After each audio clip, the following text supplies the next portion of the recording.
What's up, my friends out there in YouTube land? Action Figure Junkie back with you with another custom action figure made from Marauder Task Force parts and accessories.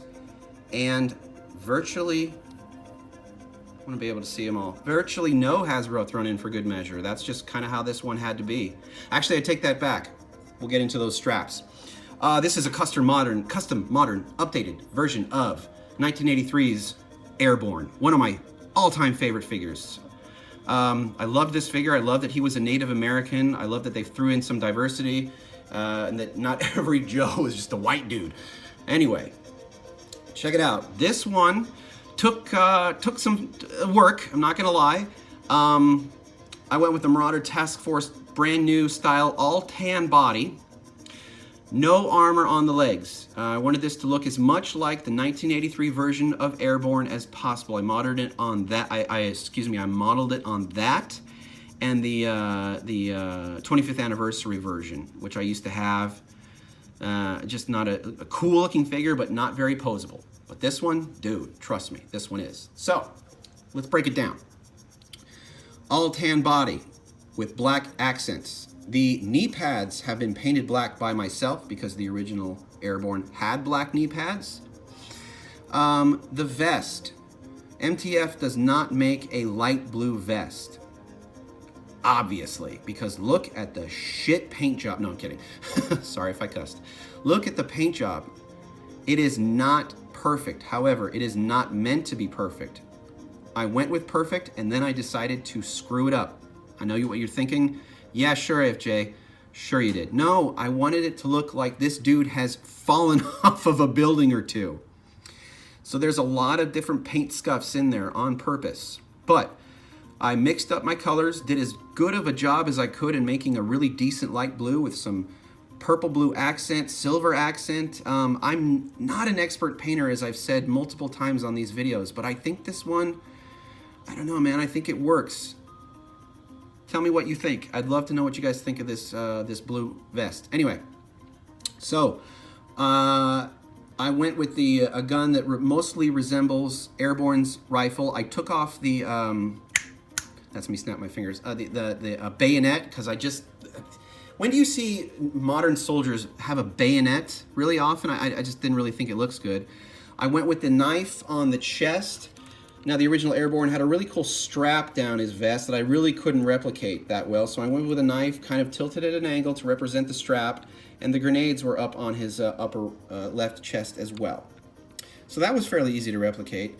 Went with black gloves instead of the tan gloves because they more closely resemble Airborne. A green helmet, which I attached the mic on. The mic was inspired by the 25th anniversary Airborne, and then the goggles. That's all very, reminiscent of the original Airborne. Now, I went with a bit of a. This was an experiment that I think actually came out pretty good. These straps that go on his legs, I believe I got those from my original 25th anniversary Airborne. Cut them off of him, and through a series of magic gluing. See, the damn thing about painting this vest is that sometimes it just kind of comes open. I'm debating actually gluing it shut, which means I would never be able to take it off. But it's not really the end of the world, because I don't know how cool this guy would look without that vest, honestly. I think the vest pretty much makes him. To take the vest off, I think he'd look very boring.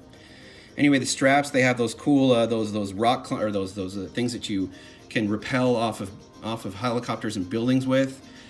That took a lot of work to glue those, cut those right, and glue those onto the vest, get those right on the legs.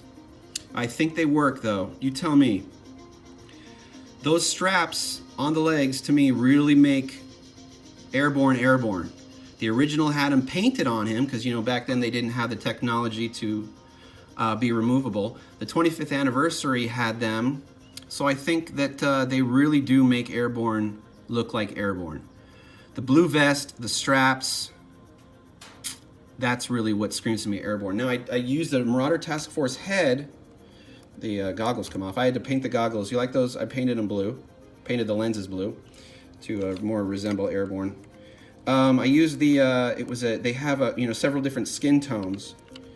And I used the black hair with the dark skin tone. To more closely resemble the Native American that he is. Gave him a cool sidearm. And that's pretty much it, you guys. I'm actually thinking of changing that sidearm to a standard 45 issue, because that's what the 25th anniversary had. I just have to find it. I have, if you have a big weapon stash, if you're an action figure fiend like I am, I'm sure you have a big weapon stash like I do. I just have to find the 45. But I didn't want to wait to do the video. So that's pretty much everything I can tell you. Oh, and I painted all the pockets on the vest, obviously, except for the knife. The knife on the original was green, offset on the blue, as well as on the 25th anniversary. These are all painted as well.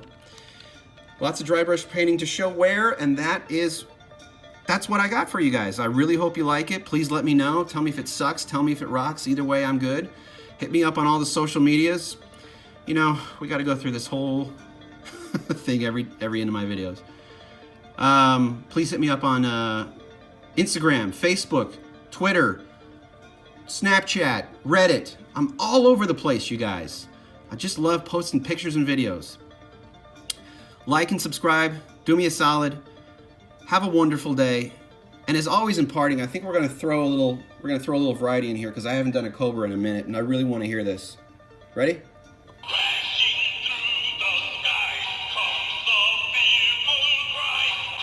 How do we do it? Cobra!